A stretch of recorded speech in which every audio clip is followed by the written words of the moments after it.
Hi everyone, welcome back to Energy Technology. This is Candy Cyrus, mining editor of GlobalData's Energy Titles, and your host for today's episode. In our debut episode, we unpacked how President Donald Trump has reshaped the US's power and oil and gas industries. If you missed that episode, make sure to go check it out. Today, we'll be discussing what his critical minerals strategy looks like a year into his second term. In mining, Trump's primary focus has been to reduce the US's dependence on Chinese critical minerals, countering the Asian nation's global monopoly. The trade war between the two countries in the past year has further underscored the precarity of the US's position, when China, where roughly 70% of global rare earths are mined and around 90% is processed, restricted the US's access to its supply and related technologies. Trump's strategy to overcome this has mainly been twofold. First, onshoring critical mineral projects, and second, friendshoring supply chains. The term friendshoring was coined by former US Treasury Secretary Janet Yellen to describe the strategy of building resilient supply chains through shifting manufacturing and sourcing to trusted allies. But how effective have these approaches been? Let's first dive into onshoring. Over the past year, Trump has issued multiple executive orders aimed at bolstering domestic mineral production and weaning the US of foreign reliance. He has launched a Section 232 investigation into imported processed critical minerals and their derivative products to assess their threats to national security and the US economy. He used tools like the Defense Production Act to provide financing and support for mining projects in the US.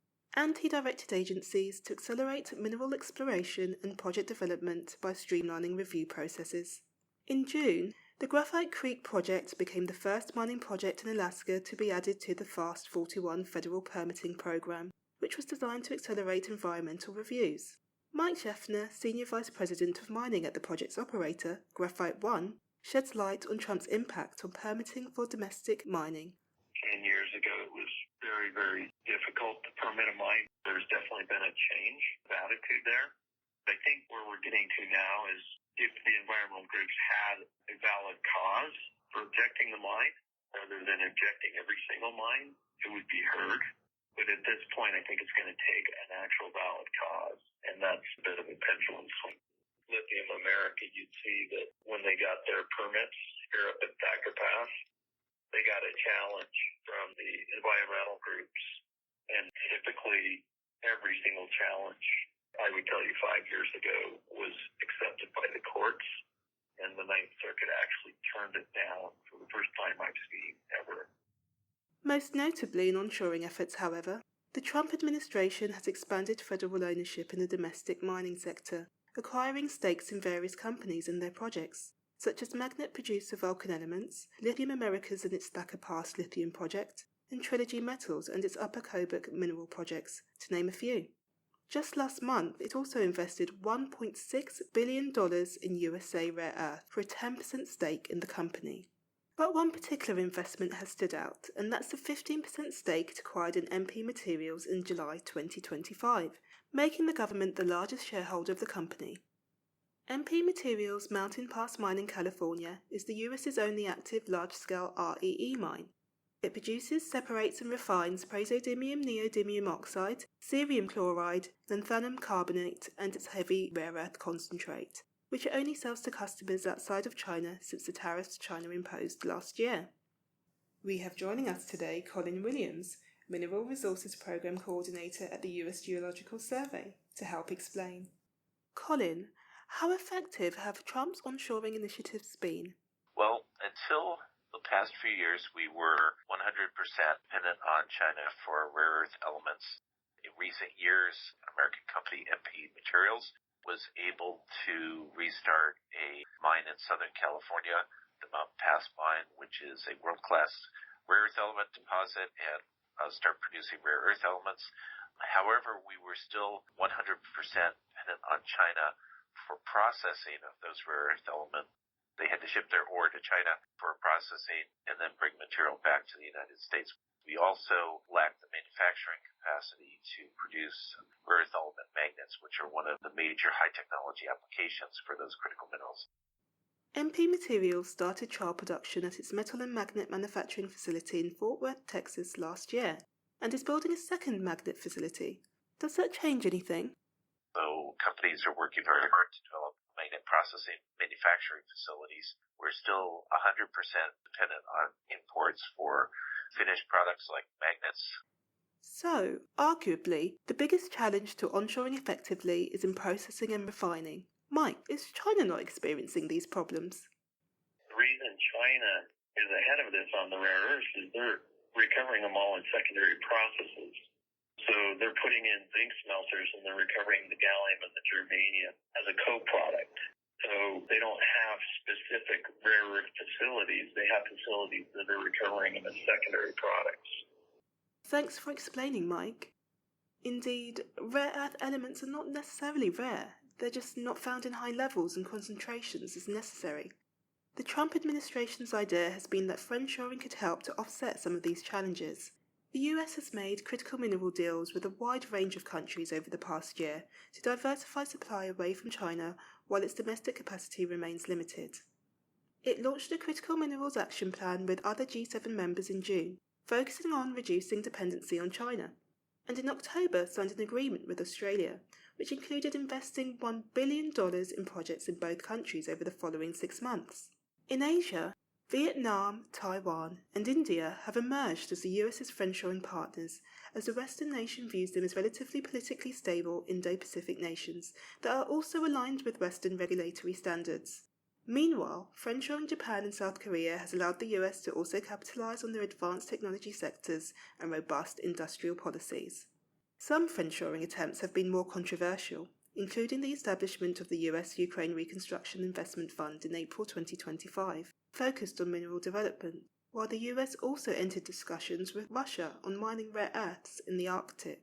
The US has also invested in various critical minerals projects across Africa, and last month, the Democratic Republic of Congo sent a short list of state-owned assets, including manganese, copper cobalt, gold and lithium projects for US investors to consider as part of a minerals partnership, opening another friendshoring route in the continent. We have Gayathri Siripurapu, Senior Mining Analyst at GlobalData, to speak on Trump's friendshoring efforts. Welcome, Gayathri. Hi, Candice. Glad to be here. Gayathri, can you tell us about the impact and outlook of friendshoring efforts in reducing the US's mineral reliance on China? While Trump's friendshoring strategy can reduce dependence at margin, it's unlikely to deliver rapid or complete decoupling in the near term because China's position is still deeply entrenched, especially in processing and downstream manufacturing. China remains the dominant supplier across a large share of global critical minerals value chain, leading production in many strategically important minerals and controlling a lot of world's refining and processing capacity. So even the US and its partners, its friends for friendshoring, still import significant volumes of rare earths and other critical minerals from China.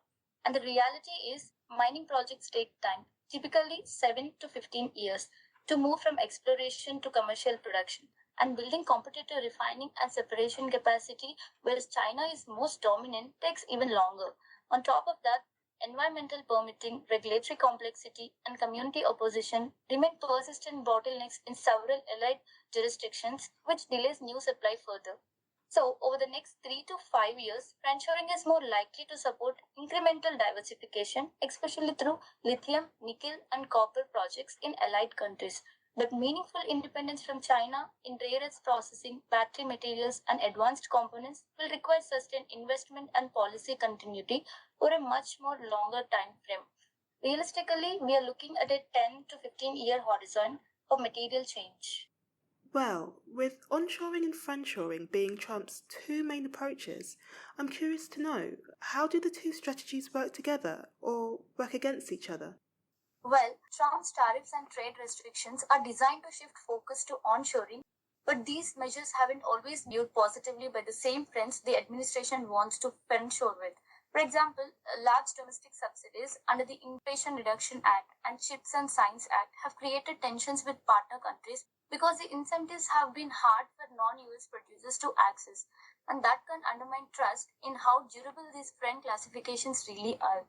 Without clearer market access, long-term certainty, and concrete economic incentives, friendshoring is unlikely to be sustainable as a standalone strategy. Indeed, political tensions that have been bubbling between Trump and other country leaders have affected opportunities for international collaboration. For instance, while the US scrambles to reduce dependence on China, Canada signed a deal with China last month in hopes to diversify trade away from the US.